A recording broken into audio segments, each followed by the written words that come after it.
What's up, everybody? Welcome back to Microsoft Flight Simulator 2020. If you're watching this, it's a absolute miracle. I am closely monitoring my resources and making that determination as we go in regards to whether or not this stream will continue or if it's going to crap out because my computer can barely handle 2020 on its own. I have been able to get it all worked up to high-end settings when I'm flying, not streaming.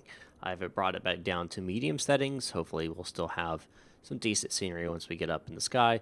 And of course, we'll still have our beautiful 60 frames per second. I'm using all the tricks of the trade, having the VFR map and the ATC window all both popped out.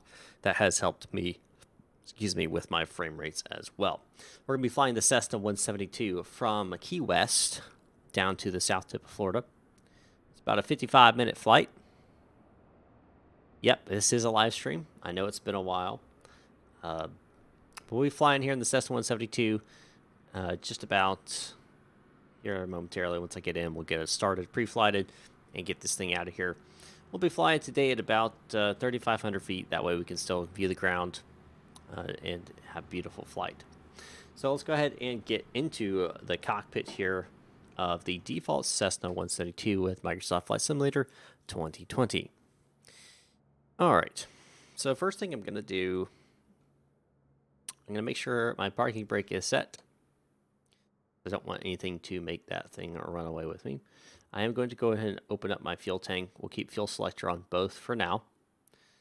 Everything else is pretty much already set, default, good as it should be.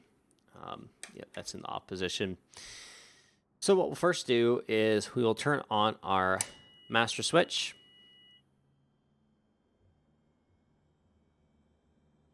Make sure these are set properly. Yep. All right. You'll turn on the fuel pump. Add mixture. This is basically I'm priming it. Bring it back out. We can turn the fuel pump off, or you keep it on for your ignition. It depends on the situation, but we'll keep it on for now. We'll go ahead and turn the beacon on. Make sure it's clear visually. That dude would be too close for real life, but that's okay. This is a game. Clear! Even though you don't actually have to do that. All right, cleared. So we're going to go ahead and crank this sucker up.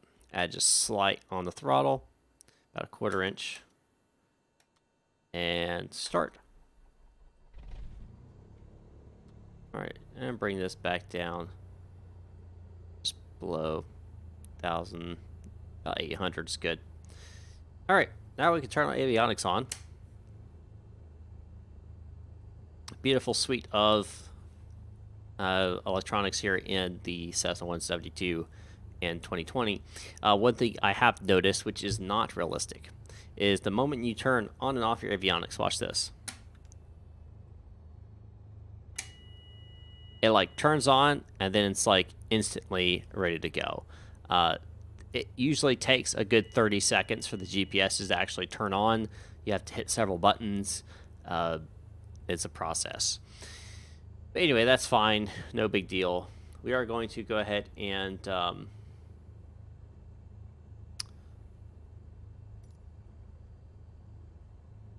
tune the traffic. Yeah, I did call it a game. There is a reason I called it a game. Anyway, we won't get into that. But I'm going to go here and see. I think I have programmed. Oh, I don't.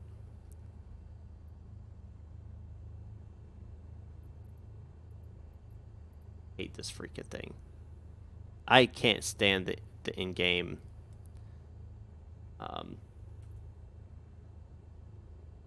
What do you want to call it? ATC or radio system. It's like using my numpad key automatically toggles their, whatever. But anyway, all right. So we already has it programmed to end for us, which is great. But we are flying from Key West to X51, and it should be about, like I said, a 55-minute flight. We have 83.4 nautical miles to go. That's already set up for us. Oh, about to sneeze. Don't sneeze. Don't sneeze. Whew. That was close. All right. We're going to set up our autopilot at 3,500. Though we may not use it depending on how rough it is up there. We'll go ahead and turn on our transponder. Altitude reporting. 1,200 is set because we are VFR aircraft. So I'll be squawking 1,200. All right. I did not decide what what runway to take off from. Let me check the diagram here and see what we have. What airport is this? Okay. X.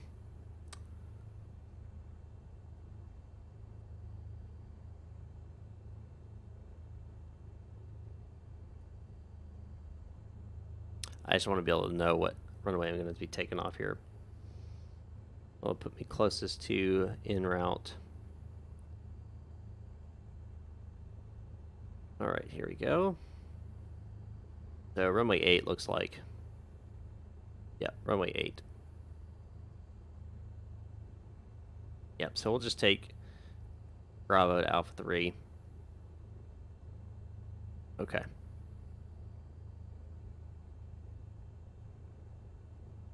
What was I doing? Oh, yes. I'm going to go ahead and set this, which is my heading bug, to 080, which is my runway heading. And that's set. Now we can go ahead and turn on our nav lights, taxi lights. Go and lean up just a little bit here, save some fuel. And I think we're pretty much ready to go. Mahmood, what's going on, man? Obviously, if I was actually flying the aircraft in real life, I'd be doing a lot more than what I'm doing now. And just so people know, that didn't work out how I wanted it to. I actually fly a Piper in my training. So I do not fly a Cessna in my training, but they're very similar. And so I say similar. It's general aviation, similar functions. Everything is basic. 6 packs are the same. Just, stuff like that. All right, so we're going to release the parking brake. Our pedals, brakes are in. We will go ahead and taxi to the runway. So we'll go ahead and add some power here. Yep, it has been a while, sir. And I'm going to ignore this guy right here on my right because, well, he would have gotten out of my way in real life. And I'm just going to flip a 360 here. We're going to head out to taxiway here. Not exactly doing this to standards of real life. I would have made some radio calls and done some other stuff as well. Gone through some checklists. Done some walk-arounds. Things of that nature. But I know that can be really boring, so I'm not going to sit here and spend all the time in the world doing all of that. Unless you guys want to see that kind of stuff, then I can do that in the future. All right, looks clear left and right, so we'll go ahead and enter the taxiway. I feel like the lines on the ground are wrong, or not there, or non-existent. It may just be because it's on medium settings. I don't know. Everything seems to be holding pretty stable, which is good. I might be able to bump the settings up. Tempted. I fly a Piper Cherokee Warrior 2 aircraft. That's what normally that's what I fly. 140 horsepower, a 0320 engine. But this last time I actually flew an Archer, Piper Archer, with a 180 horsepower engine, which was, it get ups and goes. It got up and went, that's for sure. Okay, we got some type of graphical problems over here on the right. I really wish I could bump these settings up to high. I might be able to. I'll try it right before I take off. I'll pump it to high and see if we get any serious frame drops. If we do, then I'll have to, bring it back down to medium, but if high works, then we'll keep it on it. Because it definitely looks a whole lot better on high. There's a big difference between medium and high in this game. Sorry, simulator.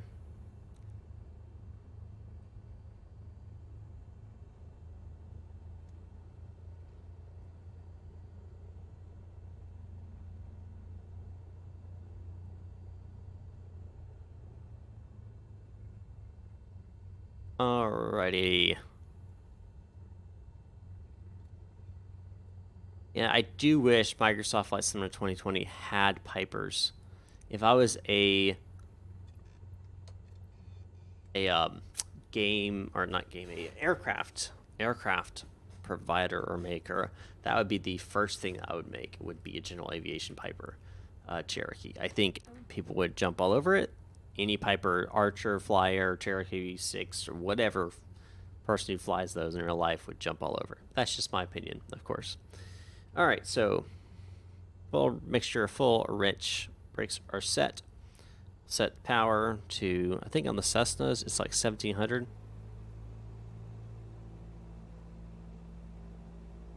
RPMs, I believe. For the Pipers, it's 2000. But all right, so we'll switch to right magnetos, 150 drop, back to both. Left magnetos, 150 drop, back to both. Carb heat.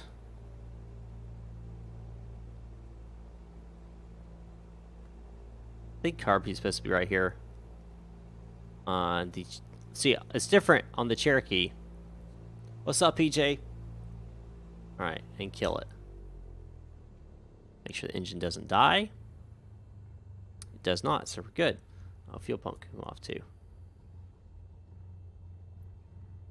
All right. No flash for this line or this takeoff. We'll go and turn our takeoff lights and our strobe lights on. Pit heat we won't have to worry about, I don't think. We do want to go ahead. I was gonna see if I could bump these up to high and not have any crazy frame drops here.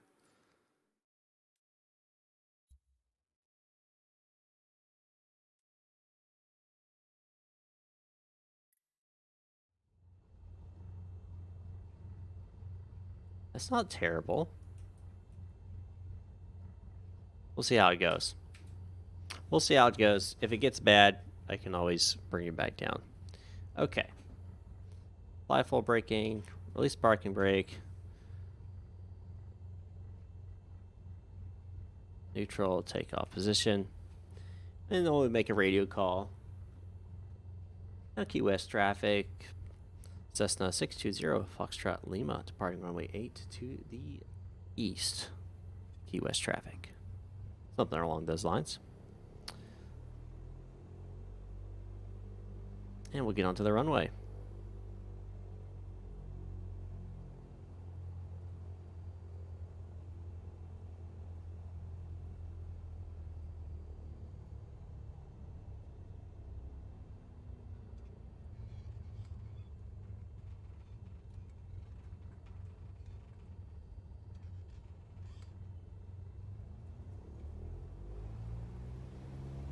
And full power.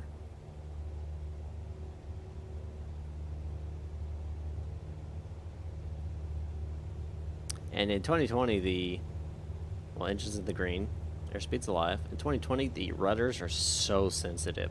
I even already messed with the sensitivity, and it's still super sensitive. All right, that's 65. That's up in the air. Nope, not on VATSIM, man. I don't trust my simulator that much.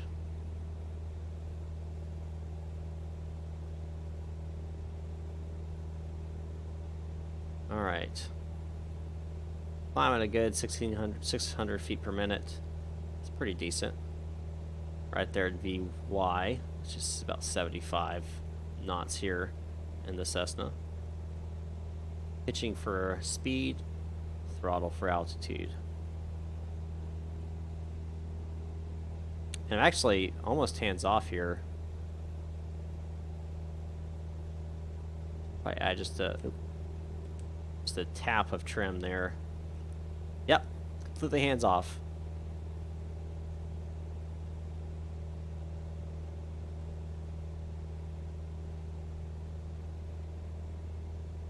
Oh, no, like, so if I was just me, I would totally do it. All right, so my on course is going to be about 53. But not while streaming. What's the range of the Cessna? There's a lot of determining factors on that.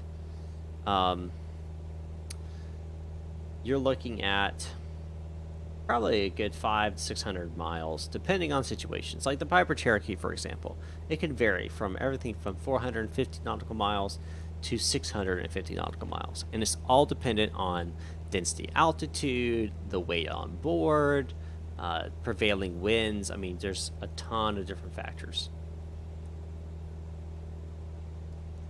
All right, GPS mode, we'll go and set that, and we'll fly GPS. Why the heck not?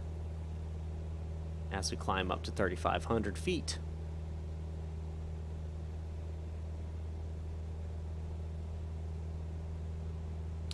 Nice steady climb here. 1,500's been passed.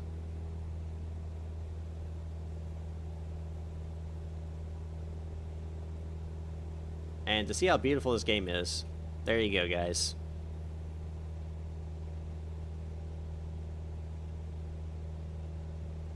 I mean, that is just... VFR flying in 2020 is amazing. I mean, just look at that. That's just glorious.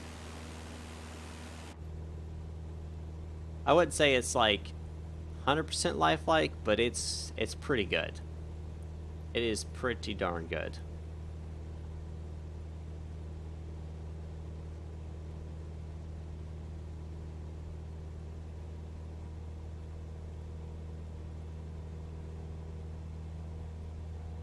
Yes, it is available for Xbox Game Pass for PC. Now, we are in VFR right now, so I gotta avoid clouds. So I've got to take that into account while climbing and so forth here. We are past 2,000 feet, so I'll probably lean out the engine just a little bit here. And reduce throttle. Tad. Keep me from breaking that red line. And we'll go ahead and speed up on our climb here. Do our en route climb here. I say here a lot, apparently. Do I think 2020 was overhyped? Yes. And I don't mean that in regards to... I think the beauty is absolutely was not overhyped. Honestly, it might have been understated. But it was definitely overhyped as a completed simulation. And that was what I was afraid of and what I expected. So I guess you could say that we kind of all expected it to be this way. But it's basically not going to be a finished simulator until next year. And that's fine. That's okay. I do wish they would have waited until it was finished before pushing it out there to market. But, you know, beggars can't be choosers, I guess.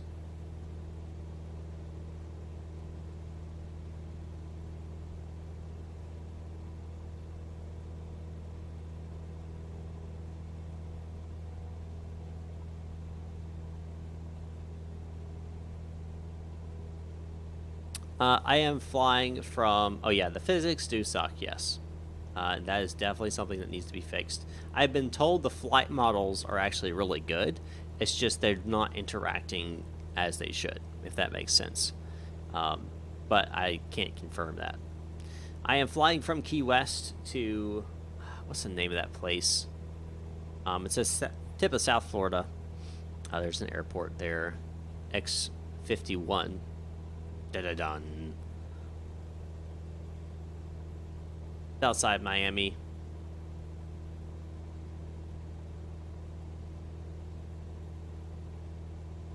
So I was going to fly at 3,500 feet, but it looks like the cloud layer is going to be just there at 3,500 feet. So I might fly up to 5,500 feet. Just for the sake of avoiding those clouds.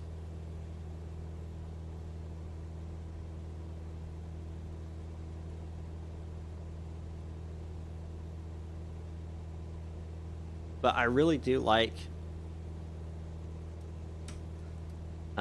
this aircraft in the simulator. I think it flies really nice. I mean, I'm barely touching, guys. I'm not on autopilot, okay? And this is basically what it's like in real world. Once you get it trimmed out, it's basically hands off, which is pretty awesome. Low oil pressure. It sounds like you have not. Have you turned on your APU? And have you turned on the hydraulic systems? Like we're going into some clouds here. And we'll get off course here just a little bit to avoid these clouds. Because again, we are flying VFR, so we're supposed to avoid clouds.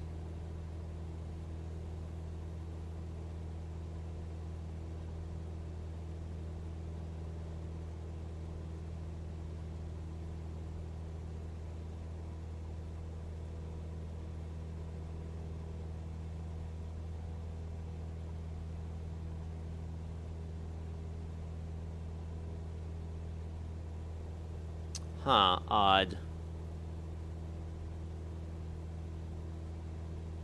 I don't really know unless I got into the aircraft and tried some things. I want to say I've had that problem before, but it was so long ago. I don't remember what the fix was. Anybody else in the chat have any idea? It's been so long since I've flown the Zebra 2. I have been, listen, this is the first time I've actually done the simulator in several days. Well, I say 2 days. I was a test flight, and then before that, it was about a week before that. I am not getting a lot of sim time in because my life is so busy. And that's why I haven't been streaming.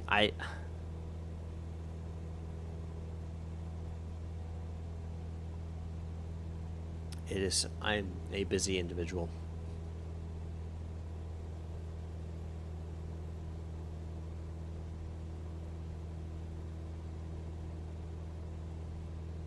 I know a lot of people kind of say, oh, the clouds look like they're whatever, they're terrible looking. I don't think they look that bad. I think they look pretty good. I mean, obviously they don't look like super real clouds, but if I just glanced, like 100% could believe they're real. Thanks, Bob's Aviation. I appreciate that. Yeah, tell you what. Oh, news for you guys. So I have been certified to do cross country now. So yeah, that means whenever I get into the aircrafts, probably next good bit, 10-15 hours, it's going to be me doing my solo cross countries. And you best bet that's going to be recorded, and it's going to release some awesome videos for you guys. So be on the lookout for that coming up in the next month or so.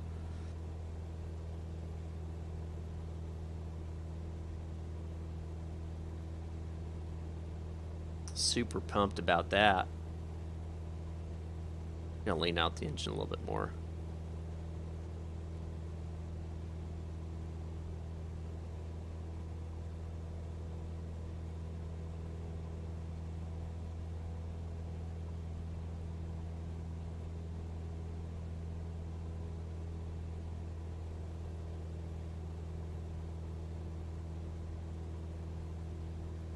Nice gentle climb here.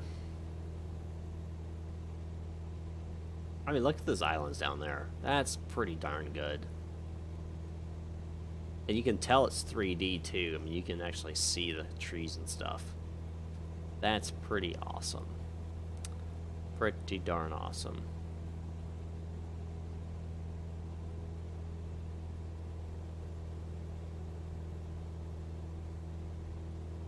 So it has to be a minimum of 150 nautical miles. My first one will probably just be a short, like 50-mile one.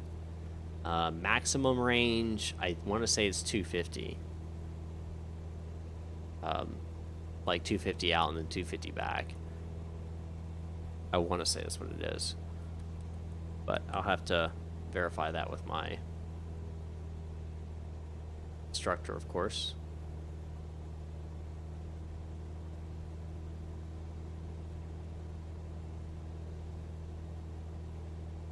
And then I have crosswind, limitations and all of that kind of stuff.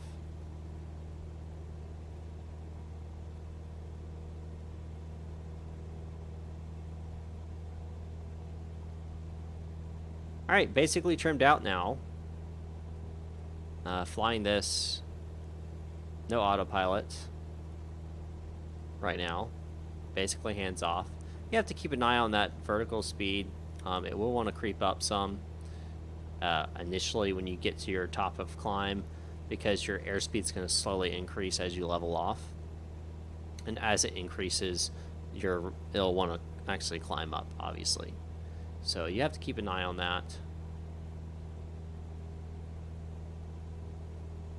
But I mean, once you actually get your aircraft trimmed up, it's pretty easy to fly. Kind of coasting back and forth.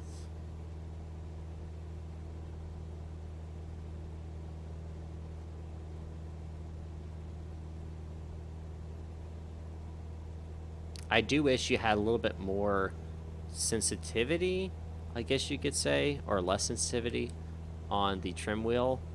I feel like if I just even touch it, it overreacts, if that makes sense. That's just my opinion. Versus in the aircraft, I mean, you can move it just a teeny little bit and get it perfect. I'm a little bit south of course here.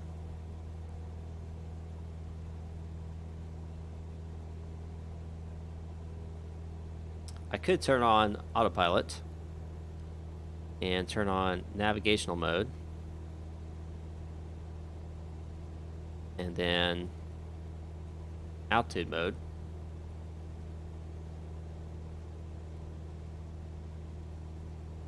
And watch it as it loses its ever-loving mind.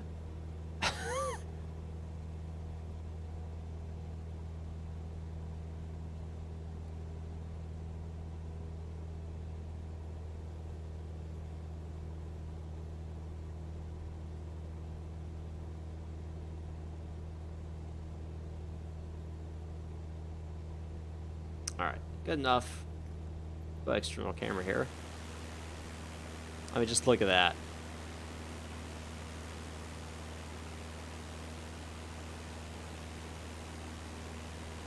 So beautiful.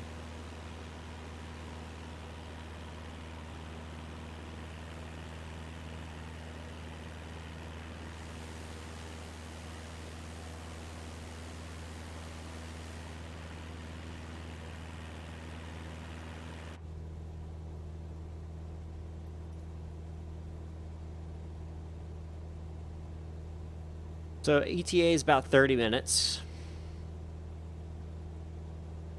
Now notice there's a big puff of cloud right in front of us here. So I'll set this from nav mode now to heading mode. And we'll just kind of weave our way around these clouds.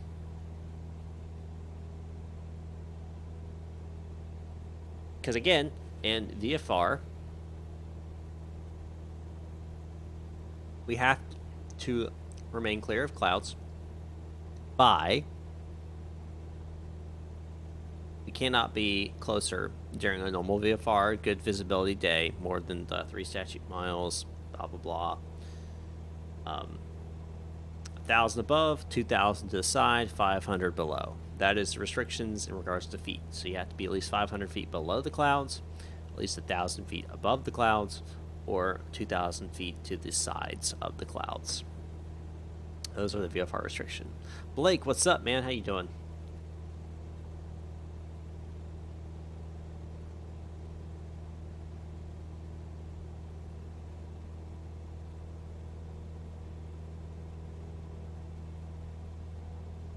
Now, if I wanted to get flight following, I would turn to Miami Approach, be it Miami Approach, Cessna 620 Foxtrot Lima with VFR request. They'll be like, November 620 Foxtrot Lima, go ahead with your request.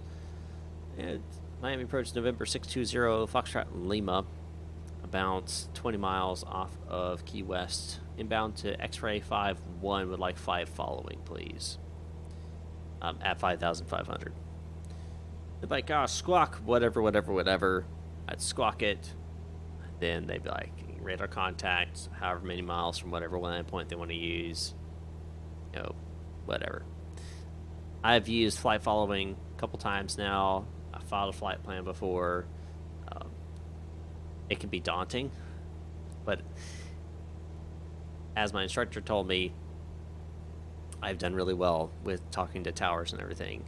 Uh, I guess my experience on VATSIM has helped with that. Being a virtual controller has helped with that. It's not given me everything I needed to know, but it's definitely helped. So, anyway.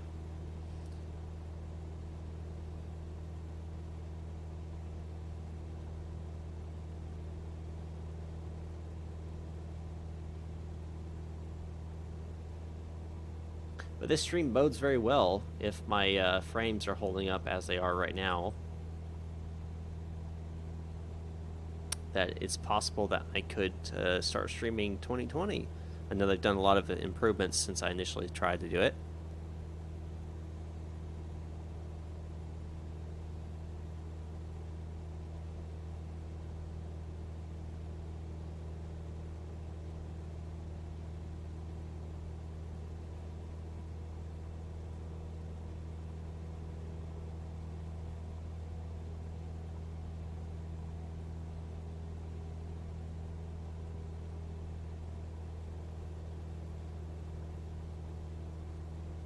Now, let me ask you guys this. If you lost your engine right now, what would you do?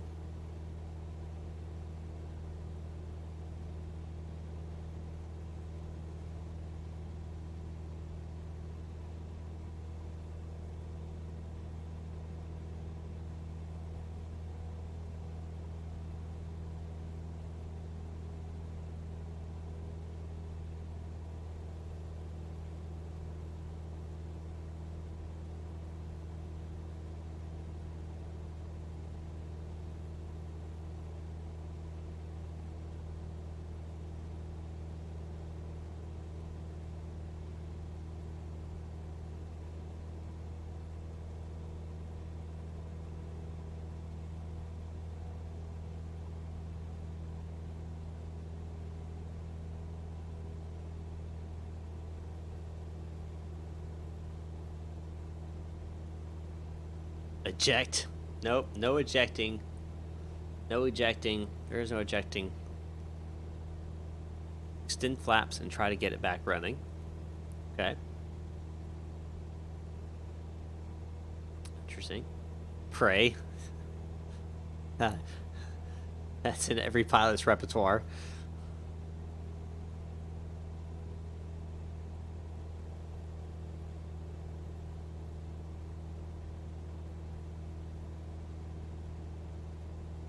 Look for the highway. Over the ocean. Talking about the one that's way over there.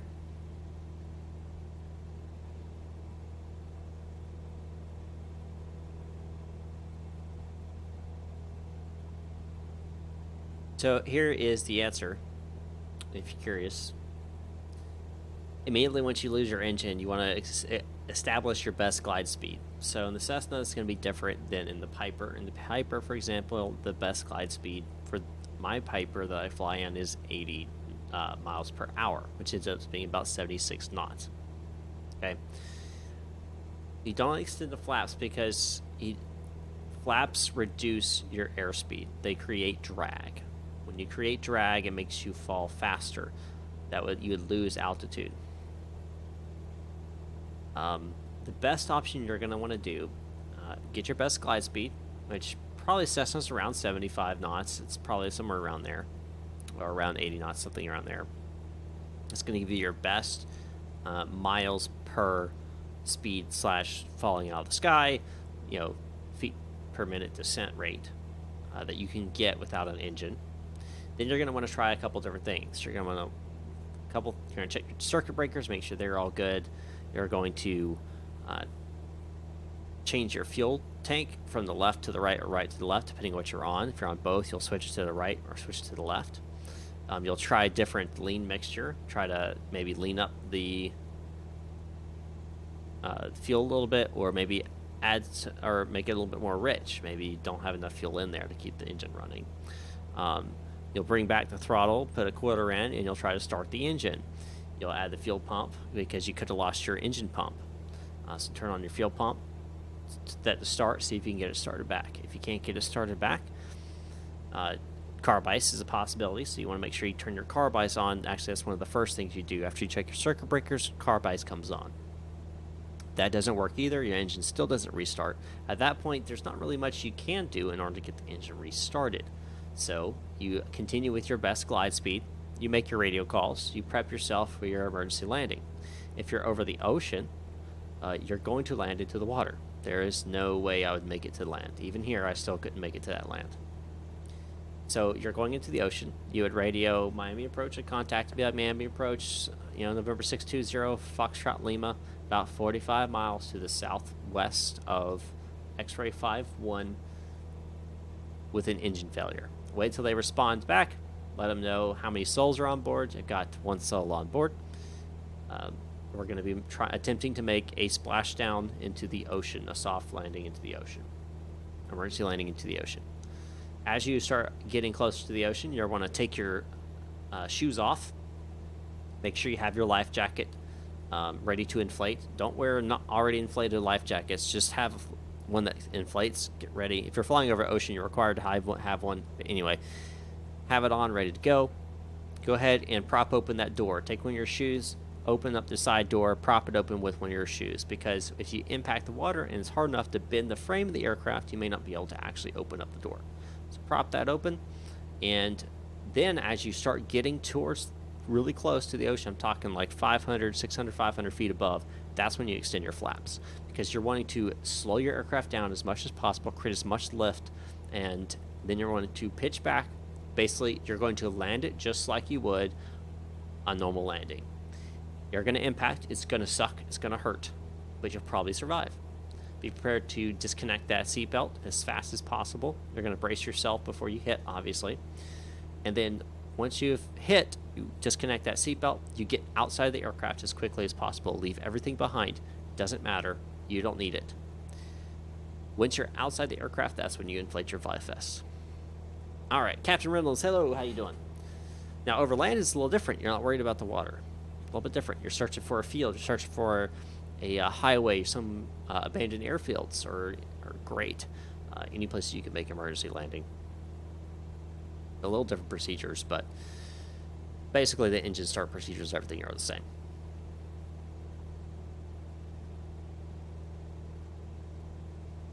All right, 20 minutes till we arrive.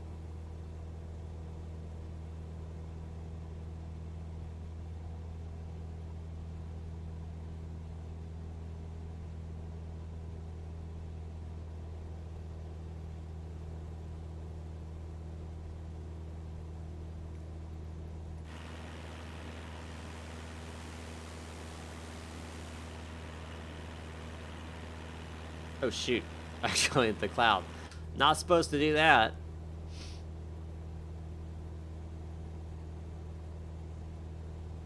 Not supposed to do that. That would be a violation of VFR rules.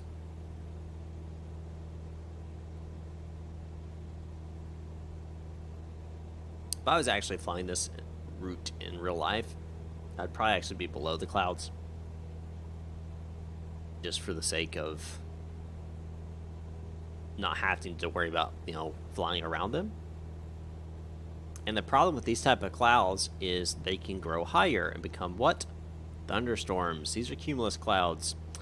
They're not cumulonimbus yet, but they are getting there. So these could easily become thunderstorms. And as they build, because the hot air is rising, they would build higher and higher and higher. So trying to fly over them would be really difficult. Well, in the virtual world, I am IFR certified, so in real world, no, I am not, and this would be definitely a bad thing for me.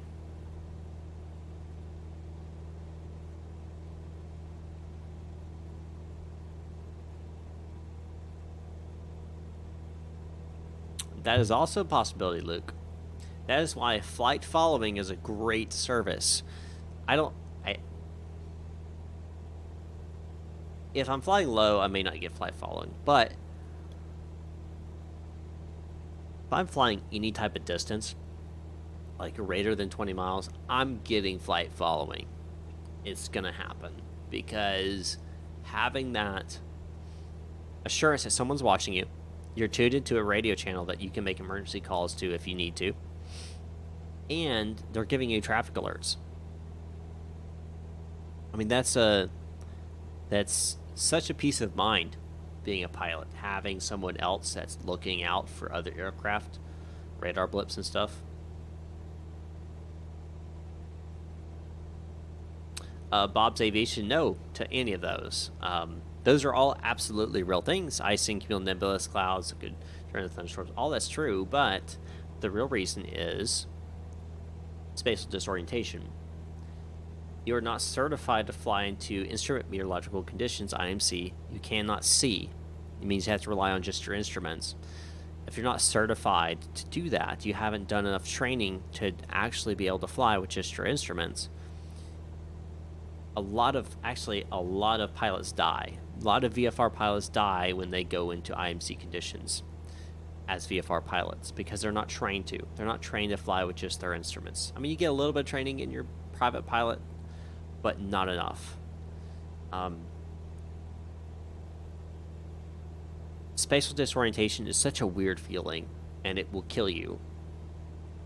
My instructor put me into it when I went under the hood for the first time, which means all you can see is just your instrument panel.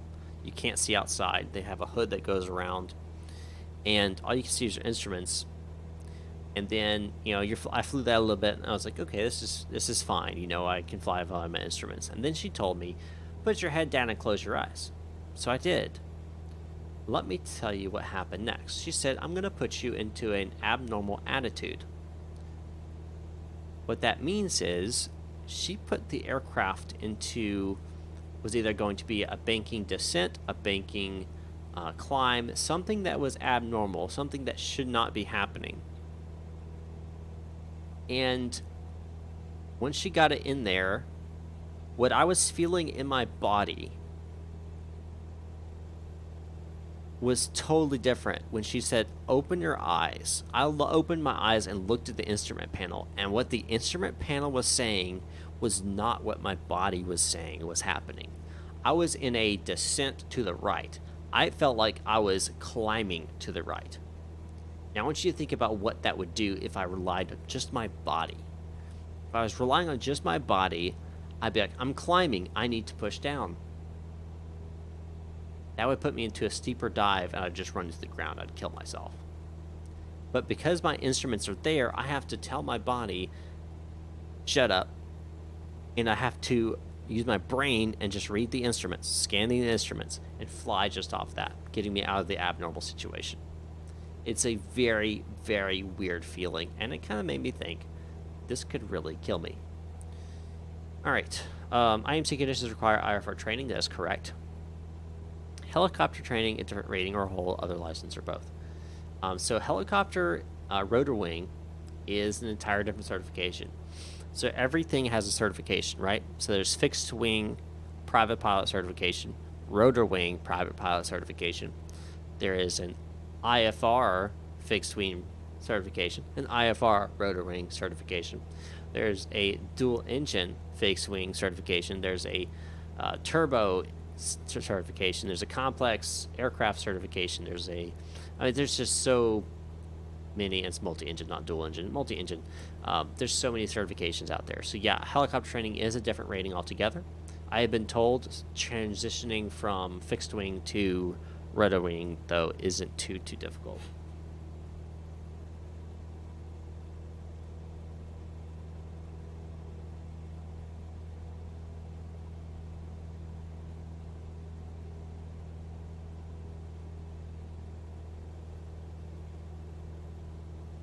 All right, time to look up.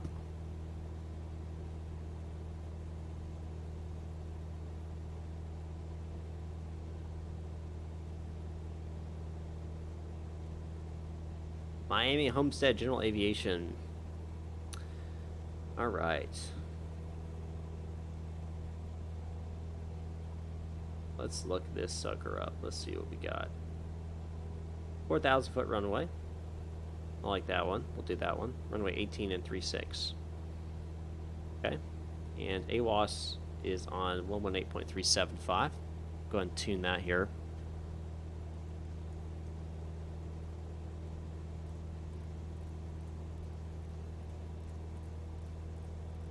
Automatic weather observations 375 at 375.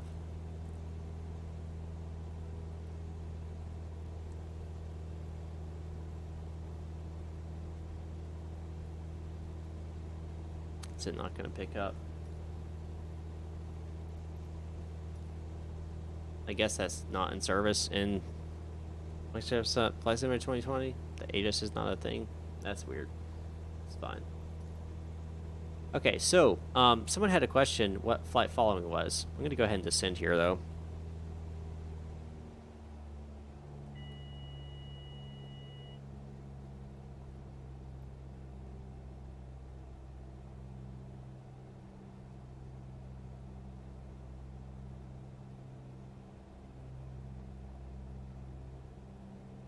My trim setup here.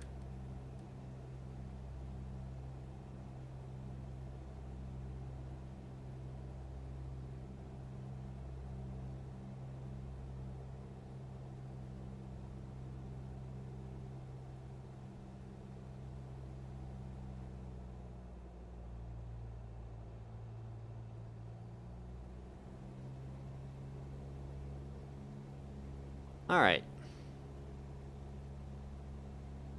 Dougal, what's going on? So, flight following, basically what it is some type of radar terminal service, so like an approach or center is following your flight.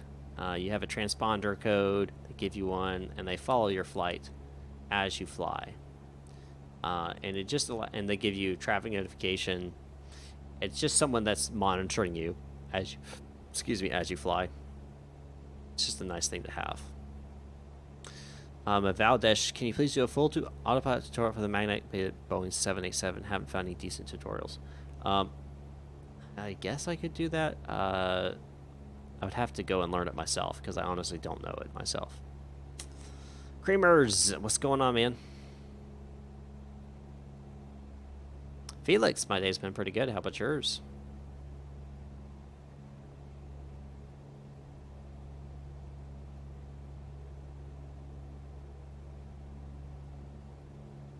Avoiding these clouds as I descend.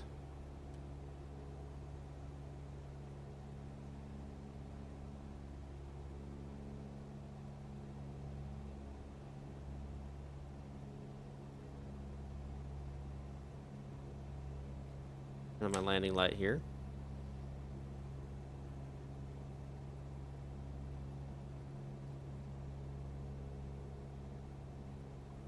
Oh, you know, I didn't look at the altitude. 70 feet. 7 feet, sorry. So basically 1,000 feet above. So 1,007 feet would be the traffic pattern altitude. Oh, good. Jeez. Yawning over here. Oh, let's see what traffic pattern is, actually.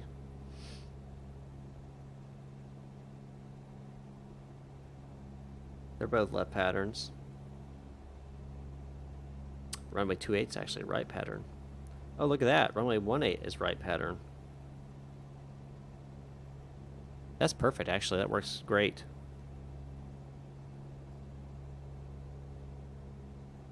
So we'll do a right downwind entry into 18. Downwind for 18. That's what we'll do.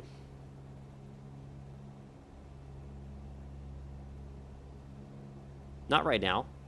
Just flying offline. I'm not streaming and playing Microsoft Flight Simulator 2020. I don't trust just yet fully. So until I fully trust it, I'm not going to fly online with it.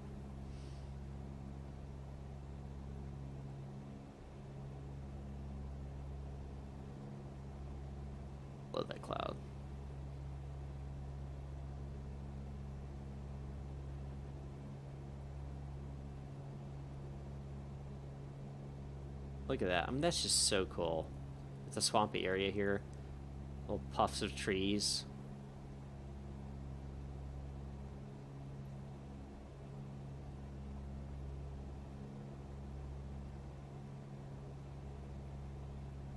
Now that I am dropping below 3,000, I'm easing my mixture just a little bit here. Before I pass 2,000, I'll make it full rich. The full rich. Probably level off here for just a little bit. 1,500.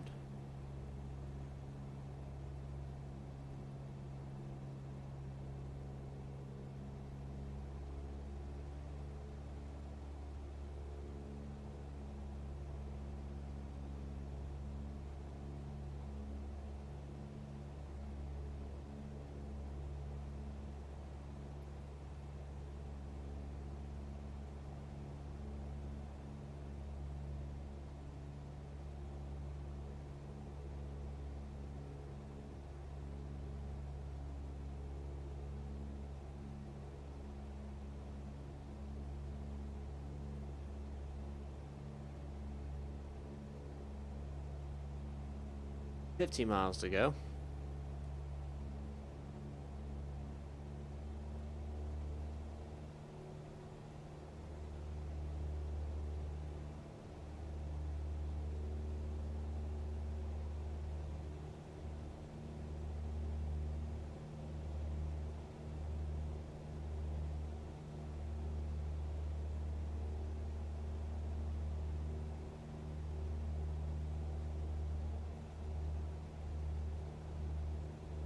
Me too, man. Just enjoying the ride as well. And I love flying, guys. VFR flying, general aviation flying is so overlooked. I get the allure of flying a big jet. I get it. But there's something about flying VFR. It's just so much. It's relaxing. It's enjoyable.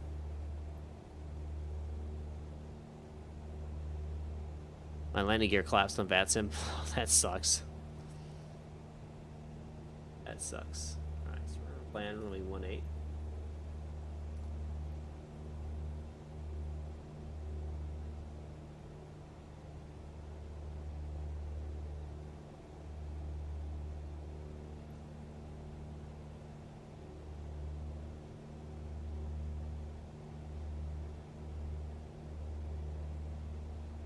Yeah, I don't know what to tell you about the Valdesh. I don't know what to tell you. I haven't flown the 787 in X-plane in a good while. They make you disconnect SimPilot, or they let you, or they play it out.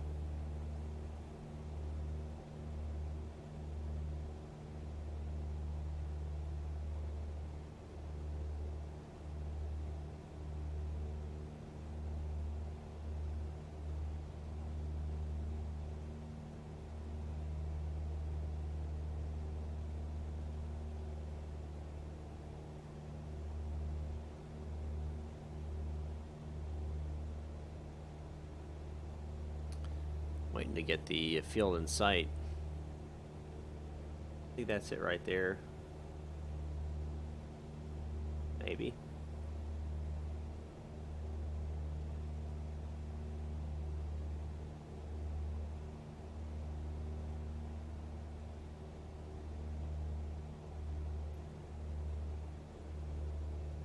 And Homestead traffic. Cessna 620 Foxtrot Lima. Inbound runway 18, 10 miles to the southwest. Homestead traffic. Ah. Gotcha. Understood.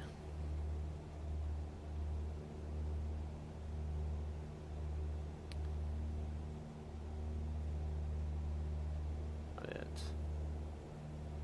Gotta be it, right? Roadway.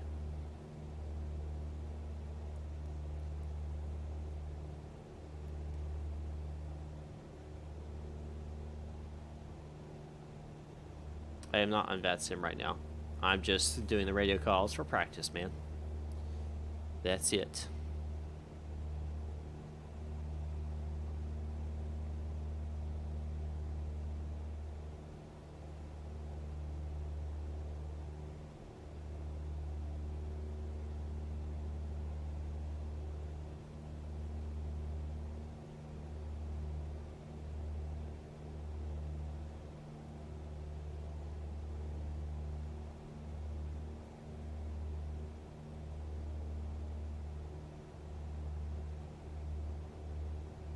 Don't see the airport.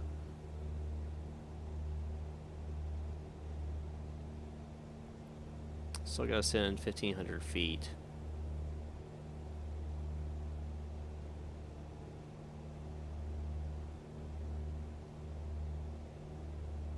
Go ahead and start our descent. Full rich. Bring it back here.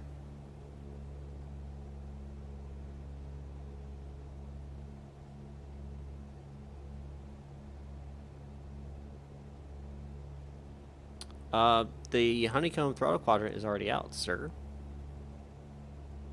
And I may or may not have gotten a pre-order on it. And it may or may not show up in the next week or so. I don't know. We'll have to see. Freeware? No. No, there is not.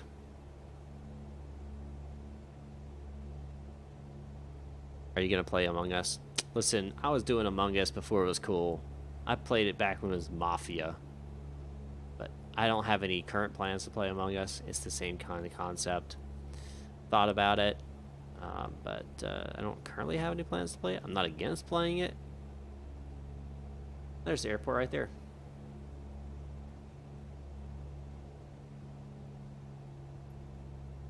Oh, of course I'll make a video on it. I'll do a whole unboxing and everything. And Homestead traffic, Cessna 620 Foxtrot Lima, 4 miles to the southwest. Inbound for the downwind leg at 418, Homestead traffic. Right. Almost there, guys. Almost there.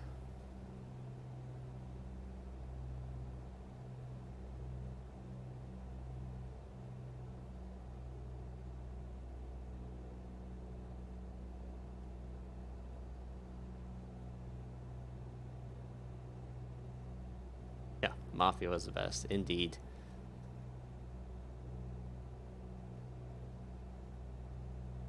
Yeah, I totally get not being able to afford honeycomb. It is a little bit expensive.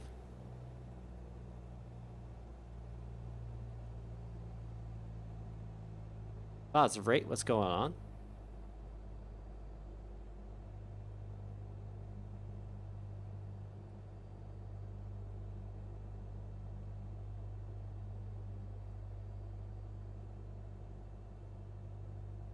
There's the beacon. What? That beacon should not be lit.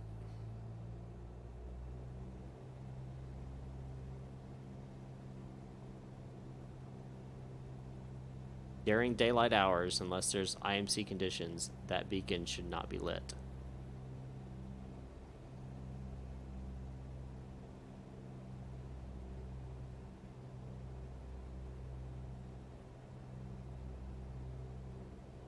Glad I was able to assist you, man.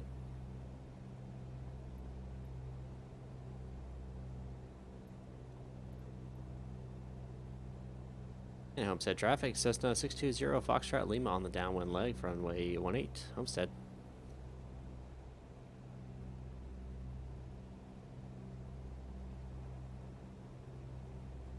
Alright, let's go ahead and start slowing up here.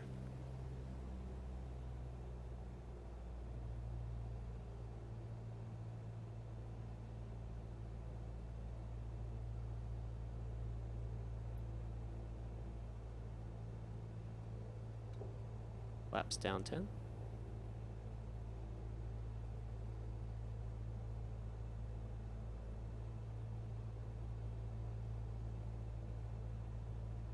Homestead traffic, Cessna 620 Foxtrot Lima on base, runway 18, the Homestead. Probably going to be a full, just non-stop turn here. There's second notch flaps in.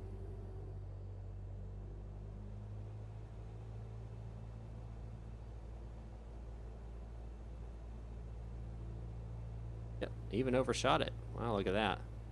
It's pretty bad, actually. Watching that speed as I make this corrective turn here. Not banking too far.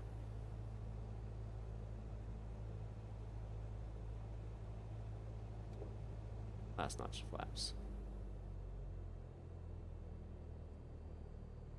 Do a little bit of a slip here.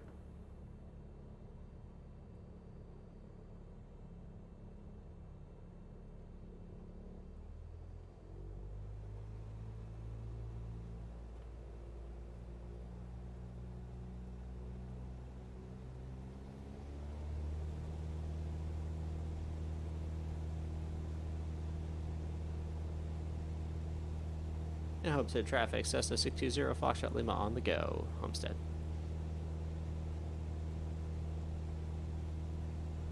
I got it, guys. I ain't stupid. I was not stabilized. I'm getting out of there.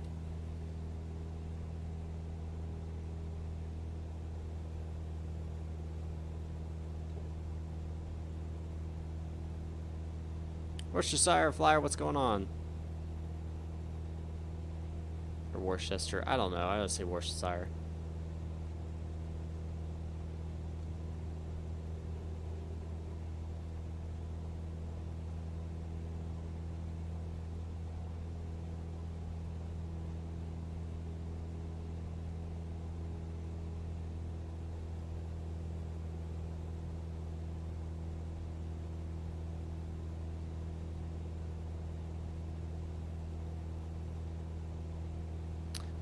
Yeah, I guess I could do that.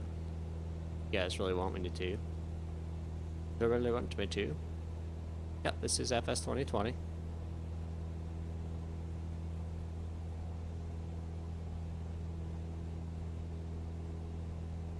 Homestead traffic, Cessna 620 Foxtrot Lima on the crosswind, runway 18, Homestead.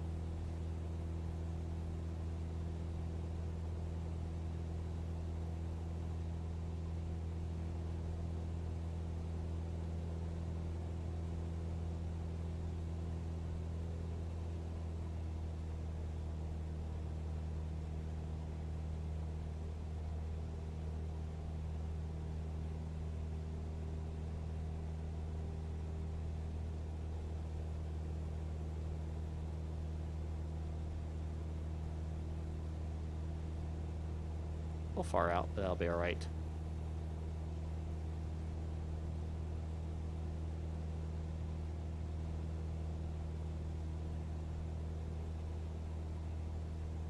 Power off 180? Could do that. You guys want me to do a power off 180?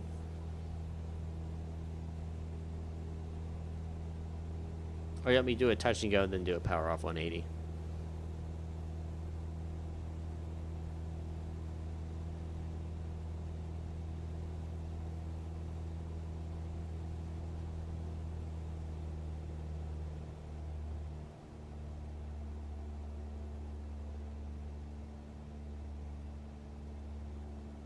Comes the traffic, Cessna 620 Foxtrot Lima on downwind runway 18, Homestead.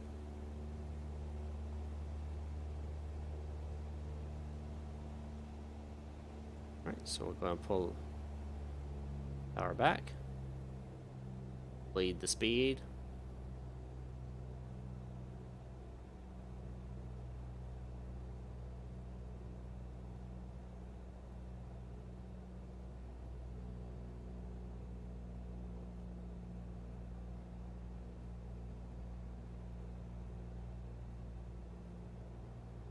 And there's first notch flaps.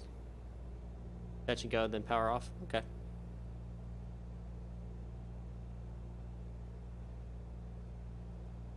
Off.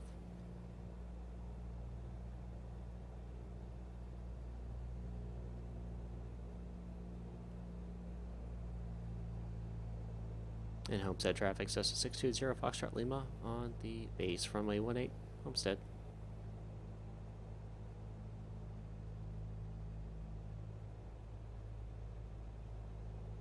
we'll go ahead and start making the turn for the final, actually.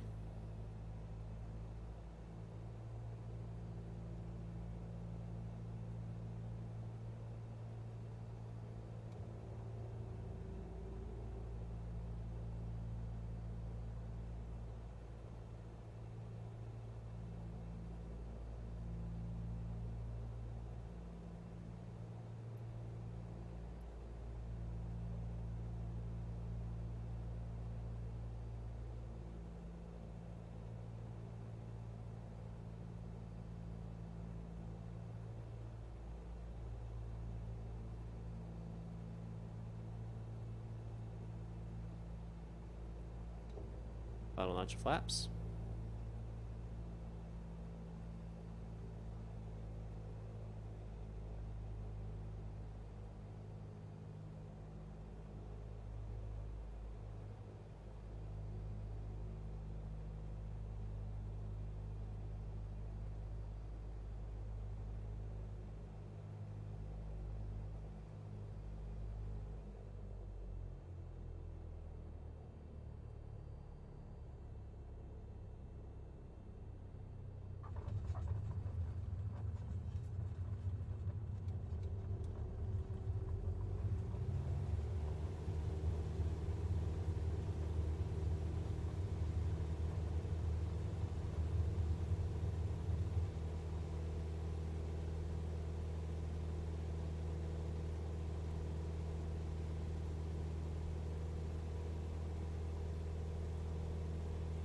All right, so now we'll do the power off 180, which is not too hard.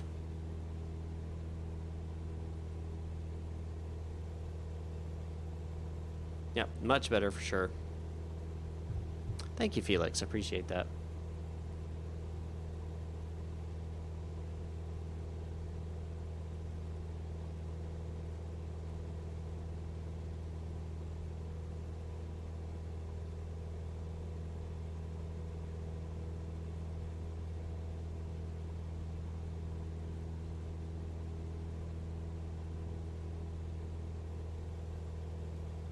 .300 feet up below pattern altitude. We'll start making our crosswind turn here. All right, Felix, have a good one.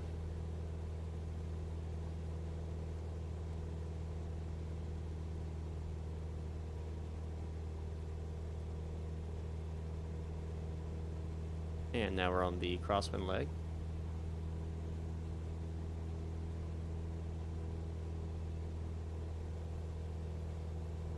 And then we'll turn again.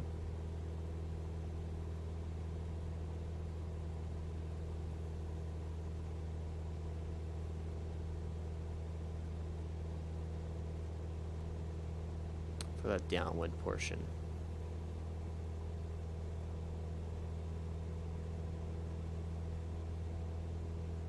So on a power off 180 is exactly what you might think. As you, about midfield or so, you'll lose your engine. And what that means is you have to turn, basically do a 180-degree turn and land on the runway without your engine on. So what I'll do is I'll set this up. And the idea here is that during any part in the pattern, you should be able to make it back to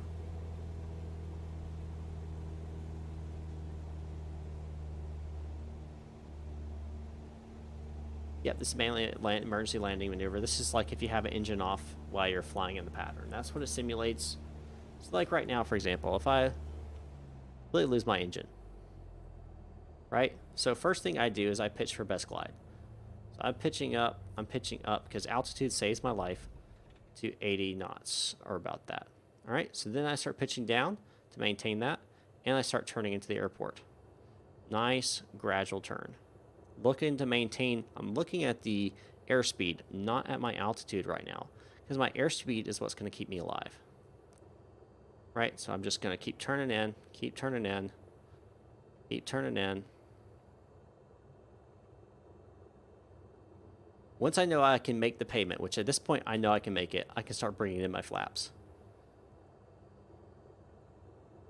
And if I have to, I can do a slip.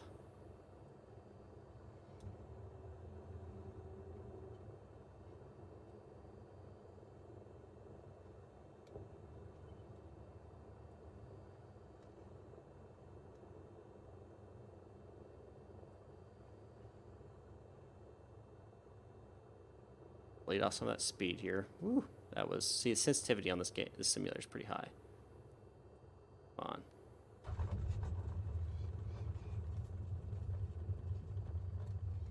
And full on the brakes.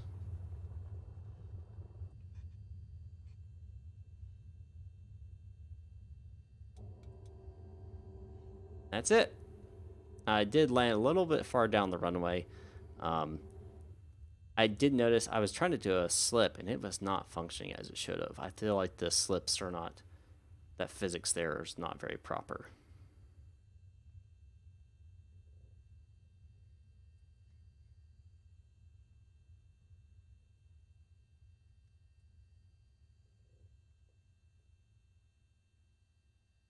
All right, let's see. Did I clear the line? Hey, I even cleared the touchdown line.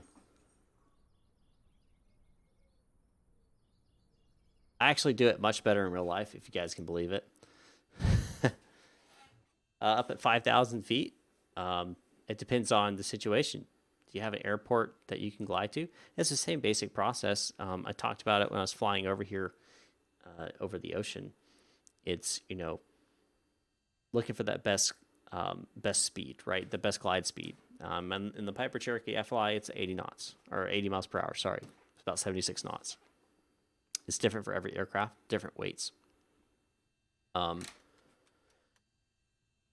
then you're doing other things like checking your fuses. You're checking your breakers or whatever. You're putting your carburetor ice on. You are switching fuel tanks. You're turning your fuel pump on, your electric fuel pump on. You're changing your fuel mixture, leaning it, rinsing it, depending on where you're at. Just trying to get, and then you're trying to restart your engine. You do a slip by going on the outside here. A slip is performed by putting your rudder, for example, full to the right. Weird that it's doing that. Go full to the right, and then you put the opposite aileron in.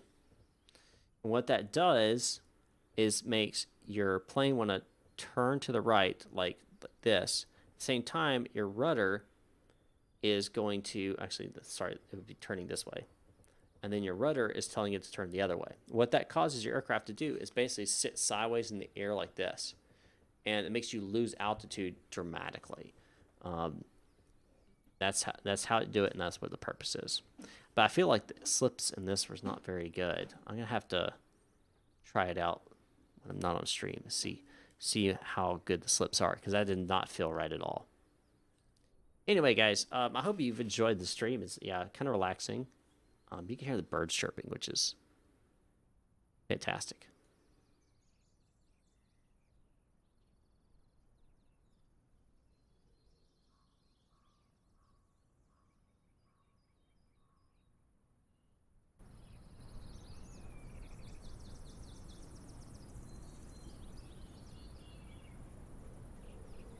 Anyway,